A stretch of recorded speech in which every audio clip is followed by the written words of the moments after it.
Captain Allison Martinez stood on the bridge of the ISV Horizon, watching the unknown ship drift against the backdrop of stars. She brushed a strand of hair from her face and turned to her science officer. "What do we know, Powell?"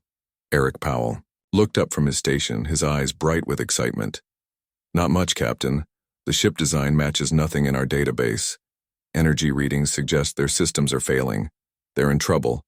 The ISV Horizon had been mapping the outer edges of human space for 3 months when they detected the strange energy signature near Epsilon Eridani. No human vessel had encountered another spacefaring species in over 15 years. The last contact had been with the peaceful Aldorians, a gentle species from a low-gravity world who found humans frighteningly robust. "Life signs?" Martinez asked. "Yes, different from human baseline but strong vital patterns. They're alive in there." Communications specialist Lisa Nguyen called from her station. "Captain, I'm picking up transmissions. The computer can't translate yet, but the patterns suggest distress signals." Martinez nodded. "First contact situations were delicate, but she couldn't ignore a ship in trouble. Match course and speed. Keep us at a safe distance but close enough to render aid if needed." Security Chief Daniel Jackson stepped closer, his hand resting near his sidearm out of habit. "We should proceed with caution, Captain. We don't know their intentions." "Noted," Martinez said. "But we're not leaving them stranded." The crew watched as the Horizon drew alongside the alien vessel. It was larger than their ship, with sharp angles and what appeared to be weapon mounts along its hull. The design suggested a species that expected combat. "They're hailing us," Nguyen reported. "Video signal." "On screen," Martinez ordered, straightening her uniform. The view screen flickered to life, showing a bridge similar to their own. But the beings operating it made the crew catch their breath. Tall reptilian humanoids with scaled skin and patterns of red and gold stood watching them. Their faces were vaguely dinosaur-like, with sharp teeth visible when they spoke. Their eyes were large with vertical pupils that narrowed as they studied the humans. One stepped forward, clearly the leader. His scales were darker, with scars visible across his face and neck. He wore what appeared to be armor with symbols that might indicate rank. He spoke, his voice deep and rumbling. The computer struggled to make sense of the sounds. Powell whispered, "Incredible. Convergent evolution resulting in bipedal form but clearly reptilian ancestry." Nguyen was focused on her console. "Running the translation algorithm. It will take time to build a language base." The reptilian being seemed impatient. He gestured at his ship and made urgent sounds. "They need help," Martinez said. "That much is clear." After 20 minutes of basic communication attempts, Nguyen had established a rudimentary translation. "They call themselves the Vekthari, Captain. Their ship suffered damage from a micrometeor storm. Life support is failing in parts of their vessel." The Vekthari commander, who identified himself as Scarish, spoke again. This time, choppy translation came through. "Why soft skins? Here no territory claimed." Martinez stepped forward. "We are explorers. We detected your ship's distress. We offer assistance." Scarish and the other Vekthari exchanged looks that seemed skeptical. "Soft skins help? Not possible. Our air kills you." Powell leaned toward Martinez. "They likely evolved on a world with a harsh atmosphere. They're assuming we're from a gentle environment." Martinez addressed Scarish directly. "We are tougher than we look. Tell us what you need." Before Scarish could respond, alarms blared on both ships. Powell spun toward his console. Solar flare from the nearby star. Massive radiation spike heading this way. The Vekthari ship's damaged shields meant they would take the brunt of it. Martinez made a quick decision. "Extend our shields around their vessel. We can withstand it together." As the officers carried out her orders, the Horizon shuddered under the strain of protecting both ships. The lights dimmed as power diverted to shields. "Their life support is failing completely," Powell reported. "The radiation compromised their backup systems." Martinez stood. "Jackson, Powell, and Nguyen with me. We're going over there." Jackson stepped forward. "Captain, their atmosphere will be hard on us but not immediately fatal according to Powell's readings. We can manage long enough. Suit up with emergency air tanks only. 10 minutes later, the team transported to the Vekthari vessel. Even with their limited breathing equipment, the air burned their lungs, high in sulfur compounds and thin on oxygen. Gravity was slightly higher than Earth standard, making movement more difficult. The Vekthari warriors stared in shock as the humans moved through their ship, helping repair critical systems. They seemed unable to believe that the softskins could function in conditions that would kill most species they had encountered. Scarish approached Martinez as she helped rewire a junction box, her hands steady despite the toxic atmosphere, seeping past her minimal protection. Your kind. What world spawned such endurance? The translation was improving with more data. Martinez smiled through her discomfort. Earth. Not so different from your world, perhaps. High gravity, varied climates, many predators. Another Vekthari, identified as Science Officer Lakesh, scanned the humans with a device. He hissed something to Scarish. He says your body chemistry suggests a world we would recognize. A Deathworld? The translation offered. Martinez nodded. That's what others have called Earth, yes. We evolved with challenges.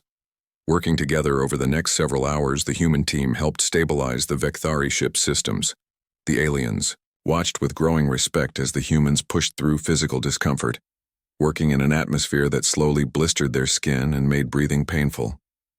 When the critical repairs were complete, Martinez and her team returned to the horizon for medical treatment.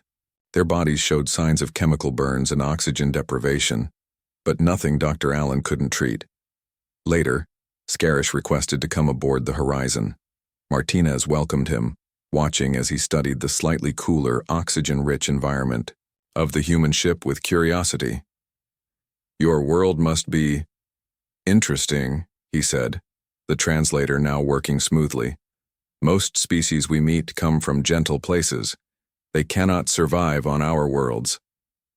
Yet here we both are, in space, Martinez replied. Different paths, same destination. Scarish made a gesture that the translator identified as indicating respect. We misjudged. Thought soft skin meant weak spirit. A common mistake, Martinez said with a smile. We've had other aliens underestimate us because we lack scales or armor. Our peoples should speak more, Scarish suggested. Share knowledge of survival. The galaxy holds many who would consider our worlds, and our kinds, too dangerous to exist freely. Martinez felt the weight of his words. This wasn't just first contact. It was potentially the first alliance between two species, forged in similar fires. I believe that can be arranged, she said, extending her hand in the human gesture of agreement. Scarish looked at it curiously, then extended his clawed hand in return. Two Deathworld species, reaching across the gulf of stars to find they weren't so different after all.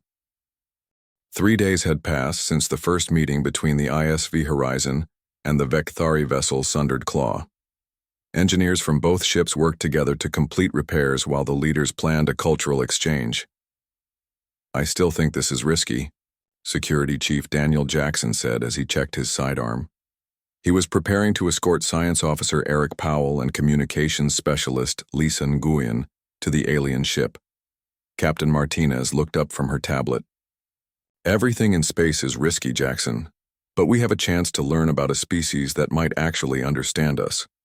Most alien species humans had encountered viewed them as dangerously robust creatures from a planet too harsh for civilized life. The Vekthari seemed different. They respected strength and endurance. Remember, their atmosphere will be uncomfortable, but you can manage without full suits for short periods, Martinez reminded the team. Just use the breathers when needed. Powell could barely contain his excitement.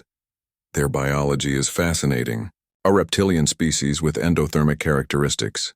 They generate their own heat like mammals but have scales and other reptilian features. Focus on the mission, Powell, Jackson said.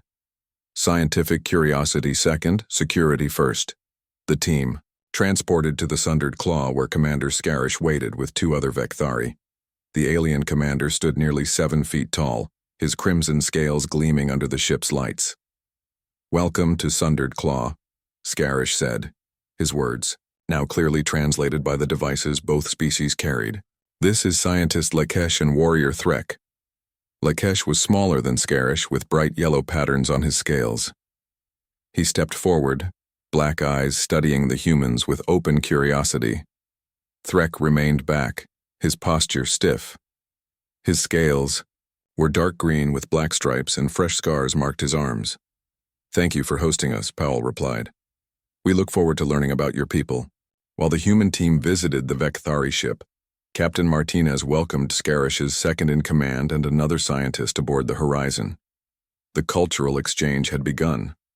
On the Sundered Claw, Powell and Lakesh quickly fell into scientific discussion while touring the ship. The Vekthari vessel was warmer and had higher gravity settings than the human ship. Red lighting dominated most areas, and the air carried traces of sulfur. Your adaptation to our environment is impressive, Lakesh said, watching Powell take shallow breaths through his nose.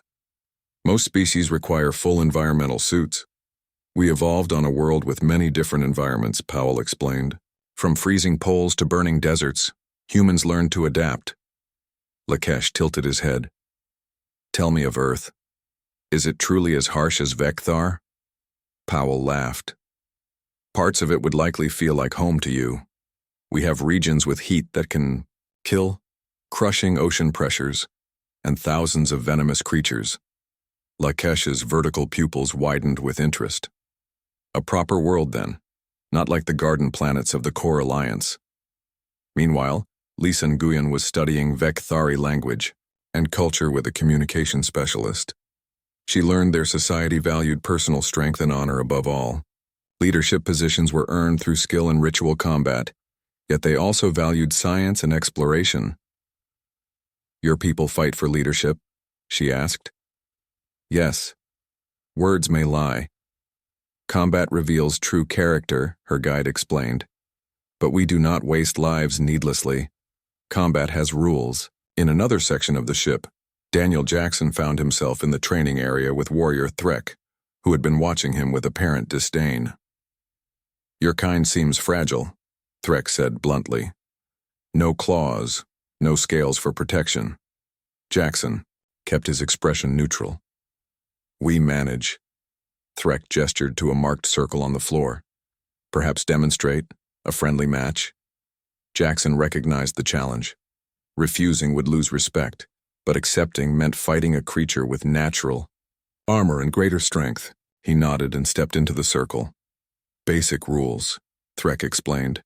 No weapons, no serious injuries. Victory by submission or leaving the circle. Jackson removed his jacket and equipment. Around them, Vekthari warriors gathered to watch, clicking their claws against their scales in what seemed to be excitement. The match began, and Threk immediately charged forward. He was faster than Jackson expected. The human dodged, but a clawed hand caught his arm, drawing blood. The Vekthari were stronger and naturally armored, but Jackson noticed they tired more quickly than humans. After taking several painful hits, Jackson began to use the Vekthari's momentum against them. He would dodge at the last second, letting Threk waste energy. The alien's breathing grew heavier while Jackson kept his steady. You bleed but do not yield, Threk said during a brief pause. Interesting? Humans are stubborn, Jackson replied, ignoring the burning cuts on his arms. The fight continued for 20 minutes. Jackson landed strategic strikes while taking hits that would have incapacitated most species. Neither combatant would submit. Finally, both fighters stood breathing heavily, bleeding from various wounds, neither able to force the other from the circle. An older Vekthari stepped forward and made a gesture. Enough. Honor is satisfied. The match is drawn. Threk seemed shocked. No species has ever matched me in first combat.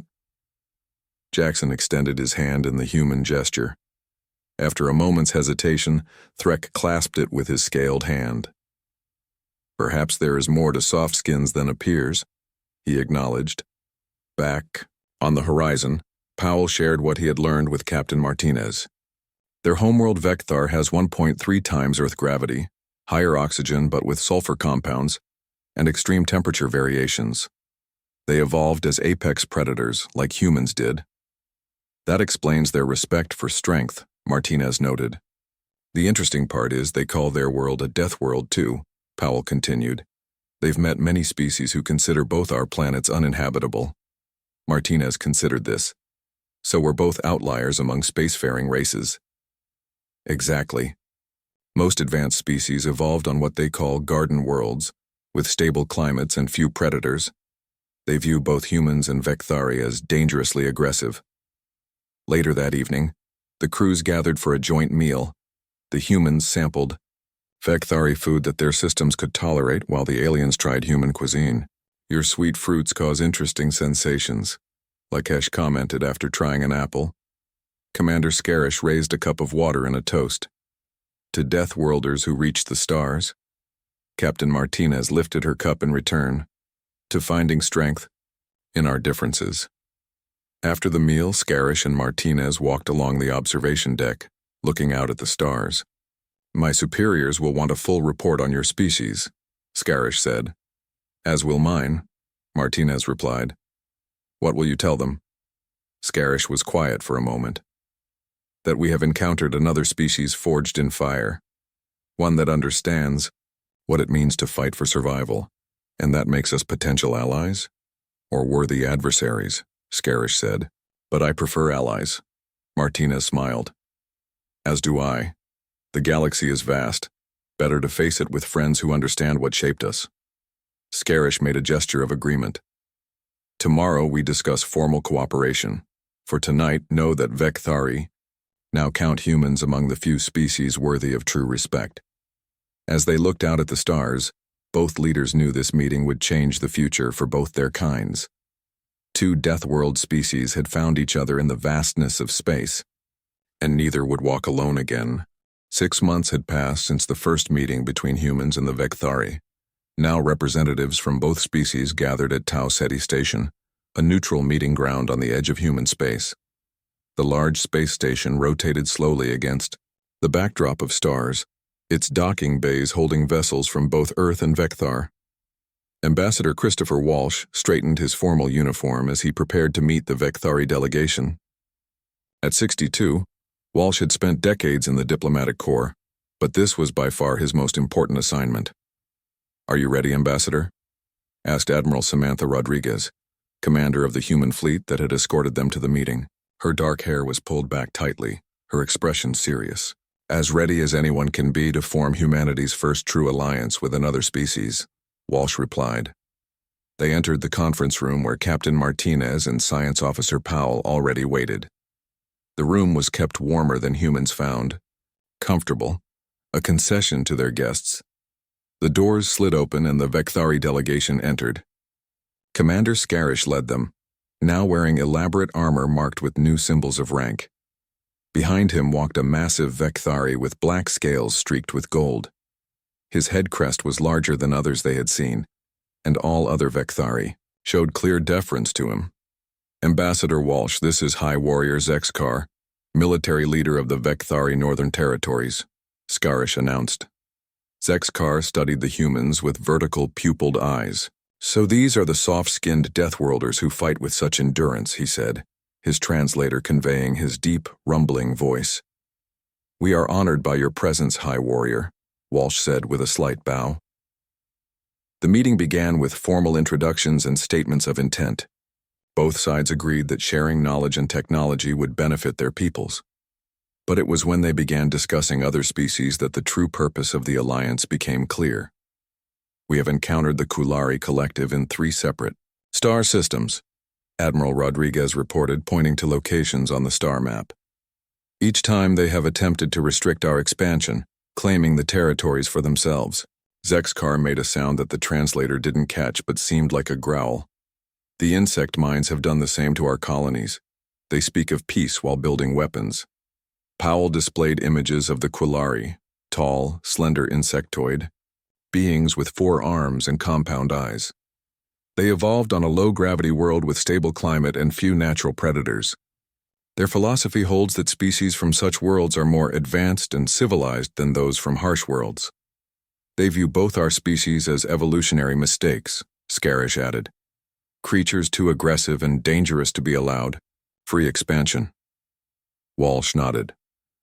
Our intelligence suggests they've been manipulating smaller species against both humans and Vekthari, using their technological advantage to maintain control. They fear us, Zexakar stated simply. As well they should. Our peoples evolved facing real dangers, not gentle breezes and easy food.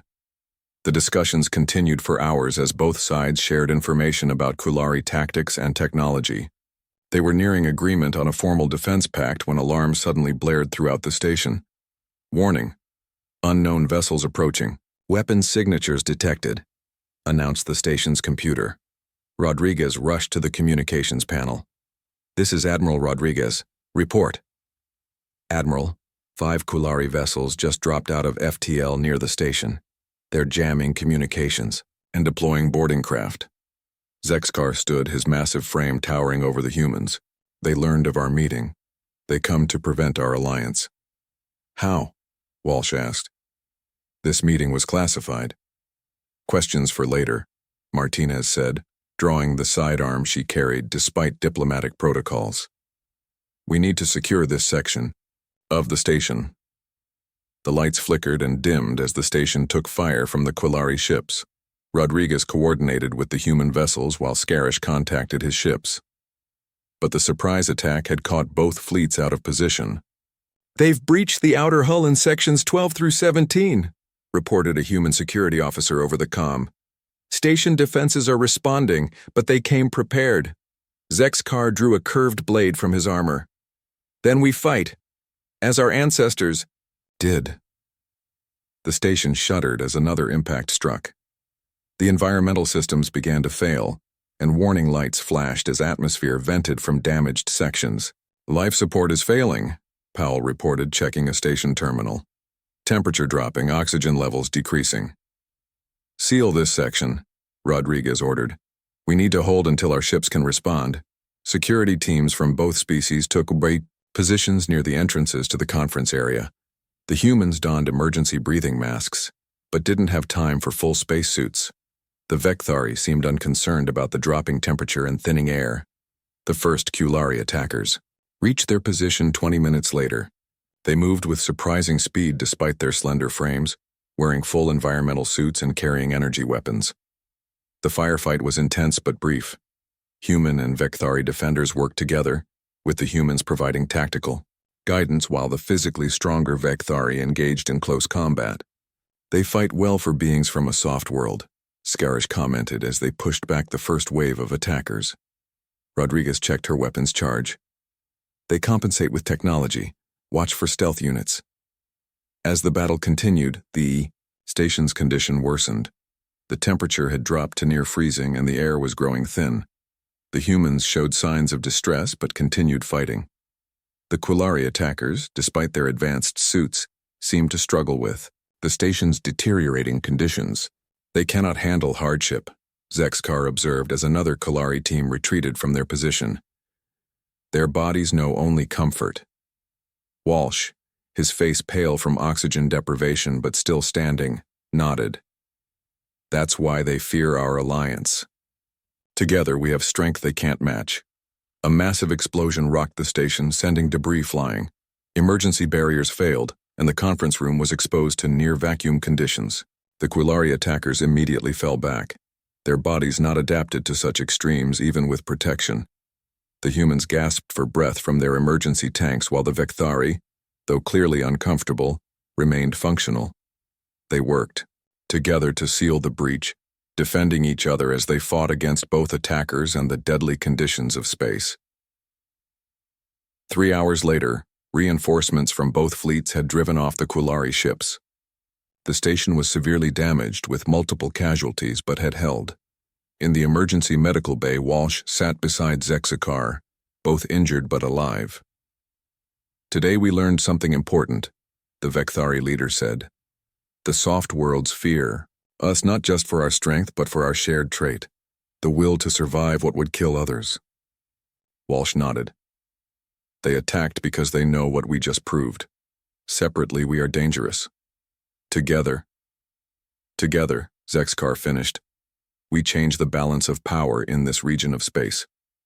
As medical teams worked around them, human and Vecthari leaders began planning their response. The Quillari had made a critical mistake. Rather than preventing an alliance, their attack had cemented it in shared blood and battle. When we leave this station, Zexkar declared, we leave as true allies, forged in combat, as all worthy bonds should be. Walsh extended his hand, and the massive Vecthari took it carefully in his clawed grip. The treaty would come later. The true alliance had already been formed. The colony world of Nexus 9 had been peaceful until 3 days ago. Now smoke rose from the main settlement as Governor Catherine Bell watched from the command center window. The human colony sat in a valley surrounded by purple-leaved forests, its buildings now damaged from Quillari bombing runs. Status report, she demanded, turning to her staff. East sector evacuations complete. West and north sectors at 80%, reported her assistant. But the Quillari have landed ground forces 10 miles south of the main settlement. Bell had been governing this border colony for 5 years. Located near the newly established border with Vecthari space, Nexus 9 was meant to be a symbol of cooperation between the two Deathworld species. Now it had become a battlefield. The doors to the command center slid open. Marine Sergeant Ryan Mitchell entered, his combat armor dusty and scratched. Behind him walked a massive Vecthari warrior with red gold scales and battle scars across his snout. Governor, Mitchell said with a quick salute. This is Warlord Grosh of the Vecthari Defense Force. His ships arrived an hour ago. Grosh stepped forward, his vertical pupils narrowing as he studied the human leader. Your world faces the insect mines. We come to fight beside our allies. Bell nodded gratefully. Thank you, Warlord. We've lost contact with 3 outlying settlements already.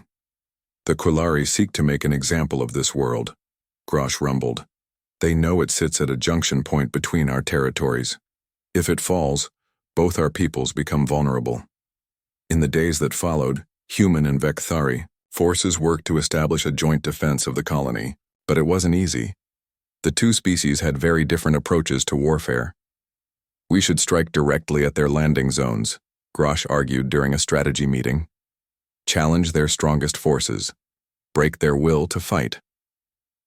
Mitchell shook his head. That's suicide with their air superiority. We need to use the terrain, set traps, wear them down. You speak of hiding and waiting, another Vecthari officer hissed. Where is the honor in such tactics? Honor won't matter if we're all dead, Mitchell shot back. The arguments continued until engineer Olivia Chen spoke up from her position at a computer terminal. Both approaches have merit, she said quietly. The room fell silent as she stood.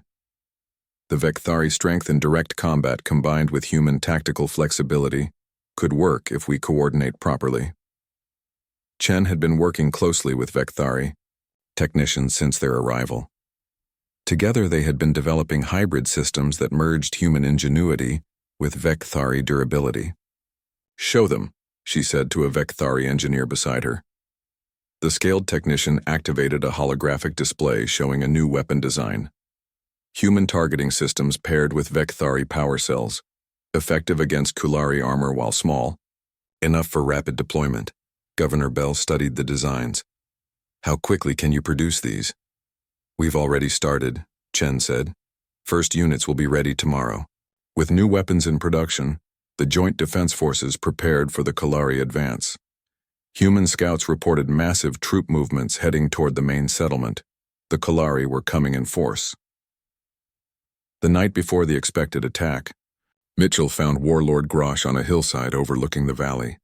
The Vecthari was watching the stars, his massive form silhouetted against the sky. Couldn't sleep? Mitchell asked, climbing up beside him. Vecthari require less rest than humans, Grosh replied. I was considering the strangeness of fate. How so? For generations we believed we were alone, the only species forged in fire rather than comfort. Then we find humans, so different, yet so similar. Mitchell nodded. And now we're fighting together. Yes. Against those who think evolution should produce only gentle beings from gentle worlds. Grosh turned his reptilian eyes toward Mitchell. They are wrong. The struggle makes us stronger. The next morning, storm clouds gathered over the battlefield. The local weather patterns had shifted, bringing violent electrical storms and heavy rain. The human forces worried about muddy terrain and limited visibility. The Vekthari seemed unbothered. On our homeworld, storms like this are common, a Vekthari warrior explained to his human counterparts. We fight in much worse. The Kolari. Attack began at dawn despite the weather. Their sleek ships struggled in the high winds as they approached the colony. On the ground, their troops moved with precision, but showed signs of discomfort in the harsh conditions. They're slowing down, Mitchell reported from his forward position. The weather is affecting them more than us. Governor Bell coordinated from the command center. This is our chance. All units advance according to plan. The human Vekthari forces pushed forward. Humans provided tactical guidance and technical support while Vekthari warriors led the direct assaults. Chen's hybrid weapons proved devastatingly effective against Kolari armor. As the storm intensified, the difference between the species became even clearer.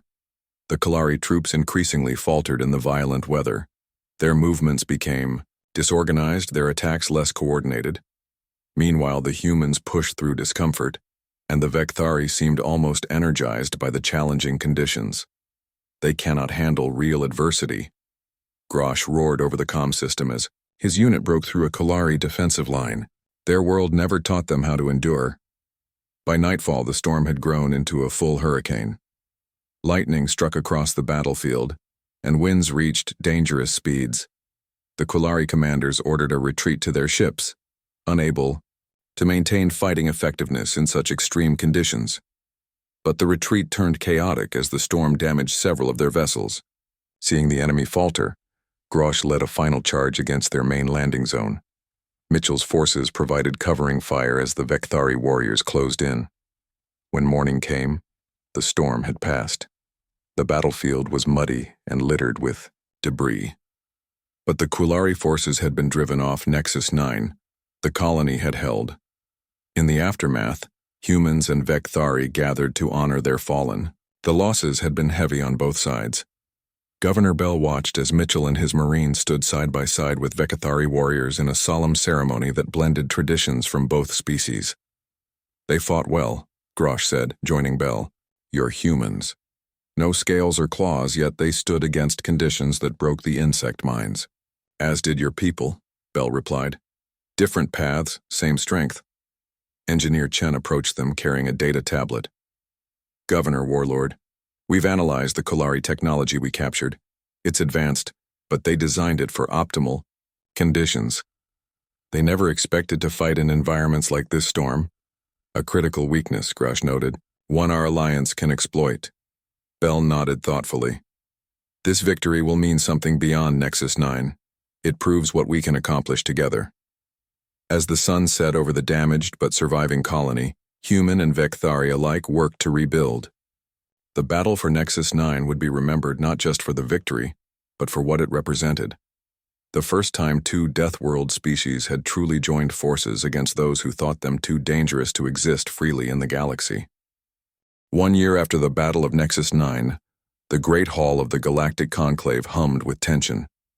Located on a massive space station near the center of known space, the Conclave was the meeting place for all major spacefaring civilizations. For the first time, both humans and Vekthari had been invited to attend.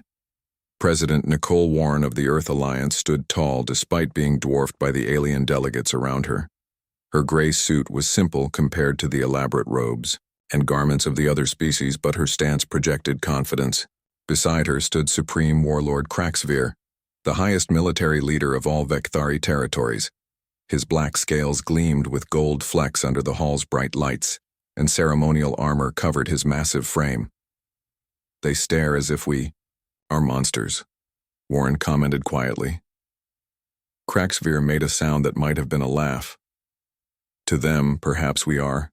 The Galactic Conclave had existed for over 300 years, long before humans achieved faster-than-light travel. It was dominated by species from gentle worlds with stable environments, species like the Kolari. At the center of the hall, Kolari Hive speaker Sheath Kal addressed the assembly. standing nearly 8 feet tall with 4 arms and shimmering green exoskeleton. The insectoid diplomat gestured gracefully with upper limbs while speaking. The conclave has always maintained peace through careful balance, Sithkal said, compound eyes glinting.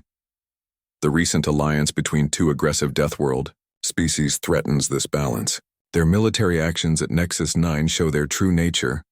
Warren leaned toward her advisor. They make self-defense sound like warmongering. That's been their strategy for centuries, the advisor whispered. Paint Deathworld species as inherently dangerous. When Zithkal finished, President Warren was invited to speak. She walked to the center platform, feeling the weight of hundreds of alien eyes upon her. Honored representatives, she began, her voice firm. Earth did not seek conflict, neither did Vecthar. We sought only to explore and exist freely among the stars. She gestured to displays showing the Battle of Nexus 9. The attack on our colony was unprovoked. Our alliance with the Vecthari was defensive, formed after multiple aggressive acts by the Kulari Collective. Murmurs spread through the assembly. Many delegates seemed skeptical. Humans and Vecthari may come from worlds you consider harsh, Warren continued. But our struggles made us innovative, adaptable, and resilient. These are qualities that benefit all species, not threats to fear. Next, Kraxvir took the platform. His deep voice rumbled through the hall. The Vecthari have encountered many species across our history, he said. Most view us with suspicion because we evolved on a world of challenges. Yet it is these very challenges that taught us the value of strength and honor. He pointed a clawed hand toward Sithkal. The Kulari speak of peace while building weapons. They speak of balance while trying to control those different from themselves. The debate continued for hours. Other species rose to speak, some supporting the Kulari position, others expressing interest in what the Deathworld Alliance might offer. A slender, blue-skinned delegate from a water world asked, how can species, evolved for aggression, truly contribute to peaceful cooperation? Warren answered patiently. Survival on harsh worlds requires cooperation as much as strength. Humans built global civilization despite our challenges, not because of endless conflict. Throughout the proceedings, Zithkal continued to portray Deathworld species as evolutionary mistakes, beings too aggressive and dangerous to be allowed equal status in galactic society. During a brief recess, Warren and Kraxvir consulted with their teams in a private chamber. They fear what they don't understand, Warren said, frustrated. Fear is natural, Kraxvir replied, but respect can overcome fear. We must show them our worth. When the session resumed, the debate grew more heated. Suddenly, alarms blared throughout the station. Red emergency lights flashed as the artificial gravity fluctuated. Warning, announced the station's computer. Critical failure in primary, life support systems. Backup systems engaged. Evacuation protocols initiated. Panic spread through the assembly. Many delegates rushed toward exit portals while others called frantically for their ships. The Kulari delegation moved with surprising speed toward their private chambers. Warren looked to her team. What's happening? Her chief engineer checked a nearby terminal. Multiple simultaneous failures in environmental systems. Temperature dropping rapidly. Oxygen levels becoming unstable. Kraxvir's scales shifted color slightly as he scanned the chaos. This is no accident. Not during such an important gathering. Sabotage? Warren asked. Likely. The Vecthari leader replied. Question is, by whom and why? As conditions in the Great Hall deteriorated, many delegates struggled to function. Species from gentle worlds found themselves unable to handle the rapidly changing environment. Some collapsed while others huddled together, waiting for rescue. Warren turned to Kraxvir. Your people handle cold better than mine. Can you help secure the environmental controls? Yes. And your kind understand these systems better than ours. Together, perhaps? Warren nodded, and both leaders organized their teams. While most delegates evacuated, humans and Vecthari worked together to reach the station's environmental control center. The temperature had dropped to near freezing, and oxygen levels were dangerously low in many sections. When they arrived at the control center, They found it sealed from inside. Kraxavir's warriors forced the doors open to reveal several unconscious technicians and clear signs of sabotage. The human engineers immediately began work on restoring systems while Vekthari warriors secured the area. Both species pushed through the harsh conditions that had incapacitated other delegates. 2 hours later, with life support partially restored, Warren and Kraxavir returned to the Great Hall. Only a few delegates had remained, including, surprisingly, Sithkal.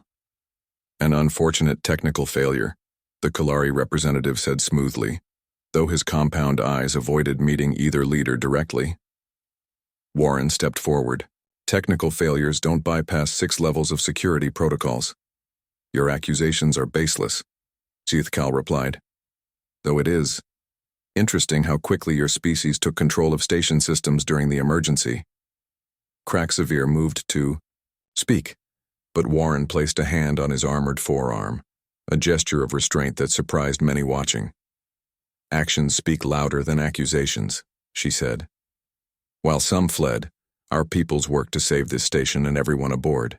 The remaining delegates, still shaken from the experience, watched this exchange with new perspective. They had witnessed firsthand how differently the Deathworld species responded to crisis compared to others. Kraxavir stepped forward, his massive form commanding attention. What he did next shocked everyone present.